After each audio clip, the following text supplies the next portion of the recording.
Salut à tous, un coup de pouce pour tout le monde cette fois-ci. Alors restez avec nous parce que les auditeurs, vous allez avoir le droit à une surprise. Je vous présente Rafi Tolub qui vient d'ouvrir un magasin de chaussures à Tel Aviv. Il est en Israël seulement depuis 2 ans et demi. Welcome, bienvenue Rafi. Bonjour, merci. Comment ça va ? Très bien, merci. Alors à peine arrivé, on se lance dans les affaires. Pas tout de suite. On a laissé un petit peu de temps d'adaptation. Il faut parler bien près du micro, voilà. Mais on a voulu lancer un nouveau concept, essayer quelque chose. Un peu nouveau. Alors, le concept, je le donne en 2 mots, puis vous allez me corriger si je me suis trompée. C'est un magasin de chaussures. Il n'y a que des chaussures en cuir faites à la main. Oui. Et qui viennent toutes de l'étranger. Qui viennent toutes. Alors, on a plusieurs marques qui sont des marques françaises ou des marques espagnoles ou portugaises, mais tout est fabriqué en Espagne et au Portugal, qui est en Europe la qualité. Donc, c'est cuir à l'intérieur, à l'extérieur, c'est tout cuir ? Ça dépend des modèles. La majorité des modèles sont en doublé cuir. Ok. Ça peut arriver sur certains modèles spécifiques que ce soit pas doublé cuir pour certaines raisons techniques, suivant les couleurs qui des fois sont difficiles à faire sur du cuir ou des choses comme ça. Mais voilà, tout est de très haute qualité. Alors comment a démarré cette aventure ? Parce que c'est pas évident. Vous avez grandi en France, mais vous avez vécu très longtemps aux États-Unis. Vous avez aussi une femme qui voyage énormément, donc il fallait au moins qu'il y en ait un des deux qui reste sur place. Comment vous vous êtes lancé, tout simplement j'imagine pas seul. Alors au début, une fois que j'ai fait qu'on a fait notre alliage, dans un premier temps, on a voulu d'abord s'installer, s'intégrer, être sûr que tous les enfants soient bien intégrés. Et une fois que ça allait mieux, j'ai commencé à réfléchir à qu'est-ce que j'allais faire. J'avais envie de créer quelque chose. J'ai un peu ce côté-là, un peu entrepreneur. Mm-hmm. Donc j'ai commencé à regarder ce qui existait. J'ai aussi un copain d'enfance qui était dans la chaussure. Alors pourquoi le marché de la chaussure israélien n'est pas très diversifié ? C'est quoi ? En fait, quand il était là en vacances, votre ami ? Mon ami, ouais. On a un peu tourné, on s'est aperçu que tous les magasins proposaient un peu la même chose et qu'il manquait un peu de diversité dans le marché. Vous allez faire plaisir aux francophones qui viennent de démarquer là. Voilà. Ah. Donc on a commencé un peu à regarder, on a fait nos études de marché, on s'est aperçu on pense qu'il y a une place à prendre et une offre à apporter au marché israélien et au marché aussi aux touristes, parce qu'il y a beaucoup de touristes en Israël. Ok, donc vous avez décidé de vous lancer et d'importer des chaussures. Alors comment vous fonctionnez ? Parce que c'est pas simple l'importation quand on débarque en Israël. C'est pas simple. Même à mon avis pour les gens qui débarquent pas, toute l'importation c'est pas simple. Encore plus quand on ne parle pas l'hébreu, quand on ne connaît pas, c'est pas évident.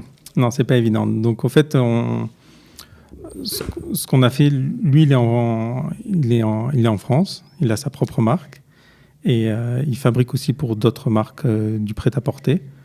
Donc il fabrique des chaussures pour des grandes marques de prêt-à-porter et il a sa propre marque de chaussures. Voilà. D'accord. Qui s'appelle comment ? Anaki, pour ceux qui connaissent. Voilà. Ok. Et donc il est tout le temps dans les usines en Espagne et au Portugal et c'est donc lui qui s'occupe de faire les achats pour la boutique. Et donc après on centralise ces achats en France et on envoie tout par bateau dans un container pour essayer de réduire les coûts. Et après il y a toujours des surprises. Les grèves au port d'Ashdod, ça doit aller à Haïfa, ça revient à Ashdod. Les dédouanements et tout ça. Vous avez un agent de douane, j'imagine. Le transporteur. Le transporteur vous aide. Ouais. Ok. J'ai de la chance, je suis tombé sur un transporteur qui parle français. Ça aide. Ça aide, c'est sûr. Alors, j'imagine que votre ami associé avait envie aussi d'avoir peut-être un petit pied-à-terre en Israël, au cas où.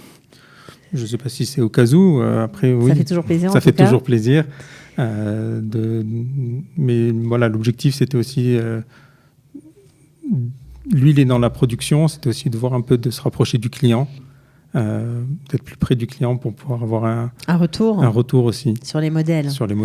Alors, ce qui est sympa, c'est qu'il connaît les tendances puisqu'il va dans les usines, évidemment. Il est au cœur de la production. Donc, il n'y a pas d'intermédiaire entre le fabricant et vous ? Non, il n'y a pas d'intermédiaire. On est directement à la source au niveau du fabricant. Ce qui nous permet à nous, après, d'avoir un prix qui est plus attractif pour le client. Entre quoi et quoi ? Alors, nos prix sont entre 300 shekels, 500, 550 pour certains modèles. Mais on va dire, en général, on est entre 300 et 450. Pour des chaussures en cuir, c'est sympa. Alors, c'est quoi la gamme de produits que vous avez ? On a un peu de tout. On essaye. Là, on est en train d'essayer un petit peu aussi apprendre, nous, le marché israélien, qu'est-ce qui plaît, parce que ça fait que 3 mois qu'on est là. On a déjà eu un réassort. On a essayé de répondre aux besoins. Vous avez déjà eu un réassort, ça veut dire que ça a bien marché. Oui, ça marche bien. On a été, dès le premier mois, on a été à l'équilibre. Après, on doit continuer à travailler et avancer dans la bonne direction. C'est pour ça que vous êtes là, pour un coup de pouce. Mais donc, nous, on est en train d'essayer d'apprendre qu'est-ce que notre clientèle aime. Et ce qui est un petit peu difficile, on va dire, c'est qu'on a une double clientèle. On a la clientèle israélienne, doucement, on est en train d'essayer de construire. Et on a aussi la clientèle des touristes qui sont là de passage, le coup de cœur. Et qui n'ont pas du tout les mêmes goûts. Pas du tout. C'est marrant. Alors, c'est quoi les Israéliens, plus ou moins, les goûts en chaussures? Qu'est-ce qu'ils veulent? Qu'est-ce qu'ils cherchent? C'est dur à savoir, je t'avoue. Les besoins sont durs à identifier. Okay. Ils ont aussi bien à la fois besoin, on va dire, de chaussures un peu plus de tous les jours pour aller travailler, pour confortable, on va dire. Confortable pour sortir. Les touristes, ce sera plus le coup de cœur. Ouais, un truc un peu flashy, un peu original. Original qu'on ne va pas trouver ailleurs, qu'ils auraient peut-être acheté en France mais ils ne sont pas en France et qu'ils achètent à ce moment-là lors de leur visite en Israël. D'accord. Bon, apparemment, les modèles sont assez mode quand même. Oui, tout à fait. Vous suivez la tendance. On suit les tendances en termes de coupe, de modèles, de couleurs, de matière. On suit la tendance.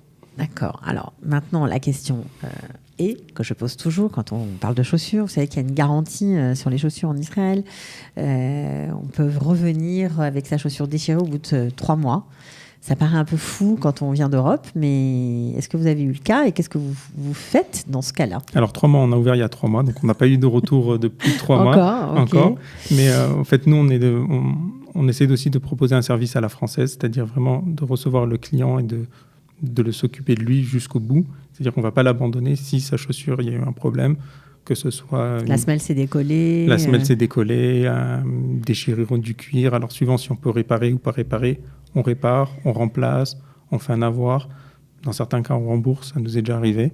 On préfère ne pas rembourser et faire un avoir ou trouver quelque chose d'autre qui va satisfaire le client. Bon, comment s'appelle le magasin? Mina. Okay. Mina Paris. Mina Paris, c'est ce qu'il y a écrit sur la devanture. Il se trouve où, ce magasin? Il se trouve à Tel Aviv, Rehov Dizengoff, au numéro 151. Ok. Maintenant, vous nous avez dit qu'il y avait une surprise pour les auditeurs. Donc, accrochez-vous bien, écoutez bien. On fait une promotion spéciale pour tous les auditeurs de Qualita, 30%. Il faut juste mentionner que vous avez entendu parler de nous. C'est pas cumulable avec les soldes, j'imagine? Non, ça devient un petit peu difficile. D'accord, donc c'est 30% sur le prix de la chaussure hors solde. Si on dit bonjour, j'ai écouté chez Qualita l'émission. Tout à fait. Je viens de la part de Qualita et ça marche. Ça marche. Bon, j'adore. Bon, ok, voilà, c'est pour vous. En tout cas, nous, on est contents d'abord parce que c'est pas évident de se lancer.